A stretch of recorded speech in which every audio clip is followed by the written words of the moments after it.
삼성전자 이재용 부회장에게 징역 12년이 구형됐습니다.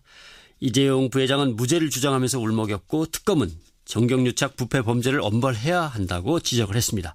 무죄일 것인가 아니면 중형이 내려질 것인가 2주 뒤면 1심 선고가 내려지는데요.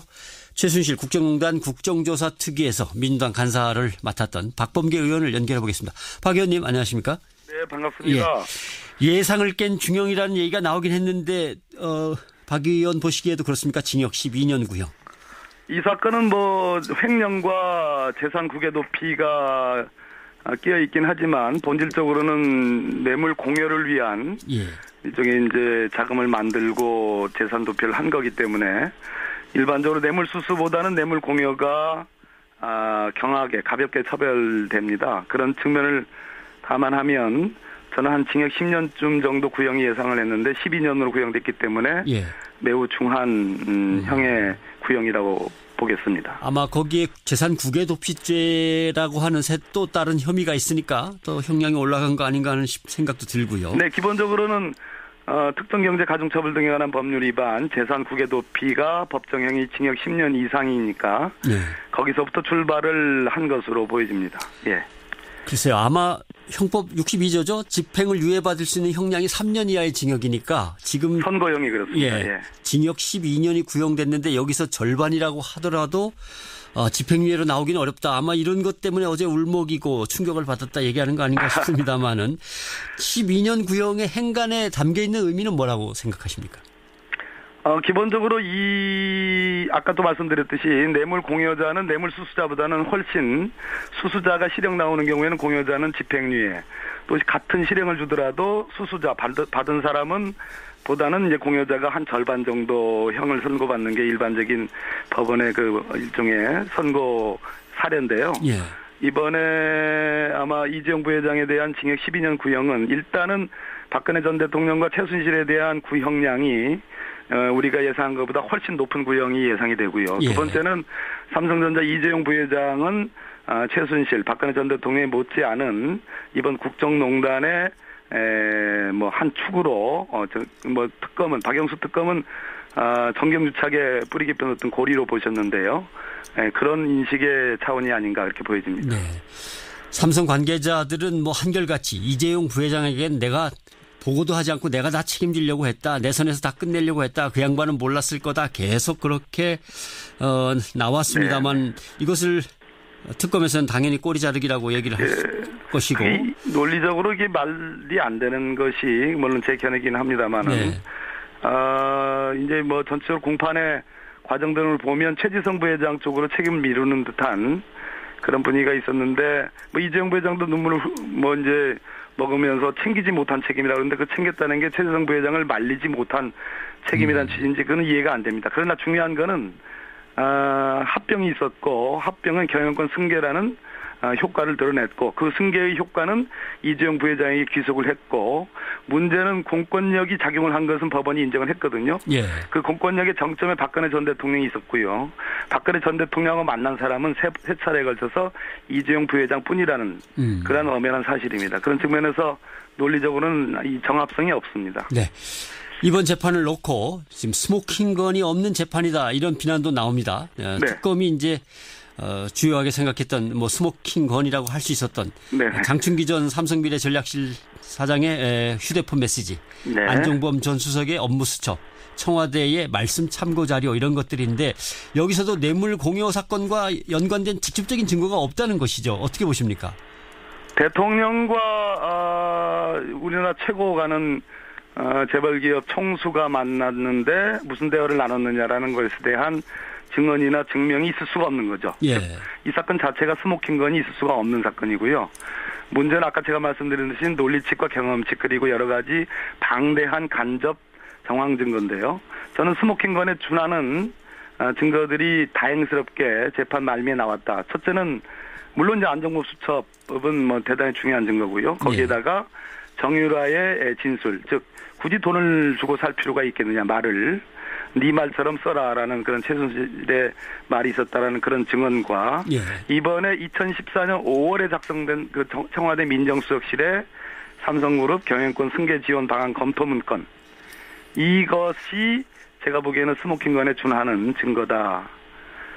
전체적으로 흐름이 이재용 부회장 측에 유리하게 진행이 되다가 재판 말미에 정유라와 민정수석실, 정무수석실 발견 문건들이 나오면서 흐름이 조금 바뀐 거 아니냐 그렇게 평가하고 있습니다. 네. 대개 재벌 총수들한테 구형됐던 양보다 좀 셌기 때문에. 네네. 그리고 거기서 되게 보면은 글쎄요 한 70-80% 정도가 적용이 됐었는데 이번 구형은 어느 정도로 받아들일 거로 생각하십니까?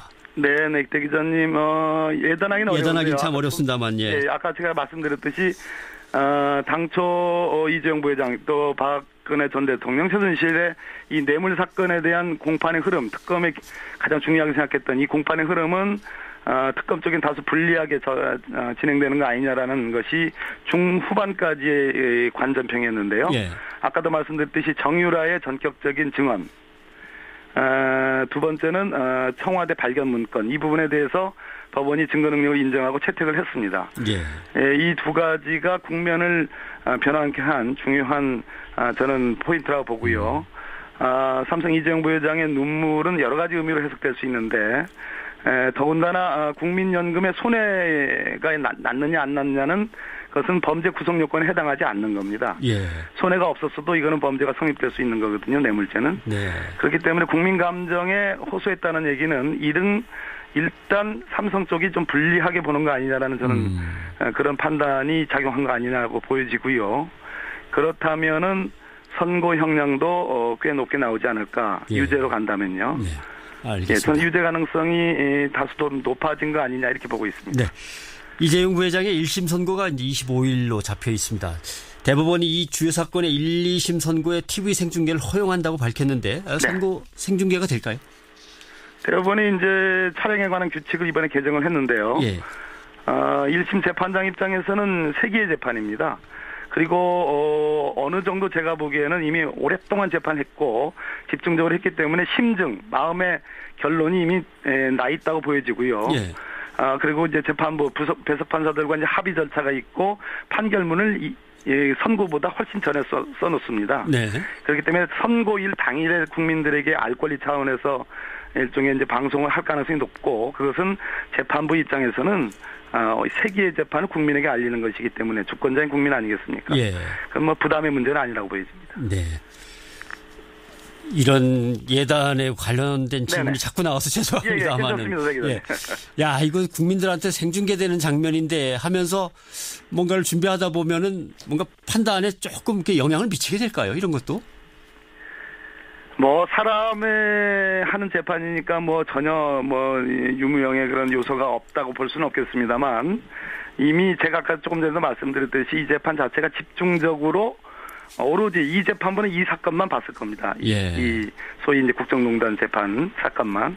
그렇기 때문에 저는 심증의 결론을 한 90% 정도는 재판부가 내고 있기 때문에 예. 국민들에게 이것이 방송이 되더라도 결정적인 영향은 없다 이렇게 보여집니다. 그렇군요. 뇌물죄 성립 여부에서 제일 이제 관심을 갖고 있는 것이 박근혜 전 대통령과 최순실 씨를 사실상의 경제 공동체라고 본 특검의 입장이 과연 인정받을 수 있을 것인가라고 하는데 여기에 대해서는 어떻게 보십니까? 경제 공동체 논거는 당초 특검 수사 당시에 나왔던 얘기들이고요. 예. 구속영장 청구하고 그럴 당시에 나왔던 얘기들이고 그 뒤로는 이 경제 공동체 논거는 많이 들어갔습니다. 이것이 주요한 논거는 아니고 더더군다나 경제 공동체가 아니라 하더라도 얼마든지 뇌물죄 구성은 가능하기 때문에 예. 이번 그 사건의 포인트라고는 보여지긴 어렵고요. 중요한 것은 삼성 쪽 변호인의 핵심 방어 일종의 전략은 박근혜 대통령이 요청해 간 것이 아니고 최순실의 강요 공갈에 의해서 승마 지원이 됐다라는 걸 강조했습니다. 네. 그러면 삼성의 합병과 경영권 승계도 최순실의 강요에 의한 것이냐? 최순실이 그럴 이유가 없지 않습니까? 네. 그러니까 그 전체적으로 우리가 어떤 그 법조인들이 판사든 검사든 변호사든 전체적으로 어떤 문건을 써내려갈 때 판결문부터 뭐 공소장이든 또는 변론 유지서든 변호사에 써내려갈 때 소위 논리의 정합성, 아구가 맞는 그것을 굉장히 중요시 여기는데 이재용 부회장의 눈물, 책임 운운 그리고 최순실의 강요 공갈 얘기 그러나 현실적으로 만난 사람은 이재용 부회장 그리고 이 승계의 이 효과는 이재용 부회장이 누리는 것 이것을 감안해 보면 전체적으로 아구가 맞지 않는다. 소위 예. 정합성이 없다.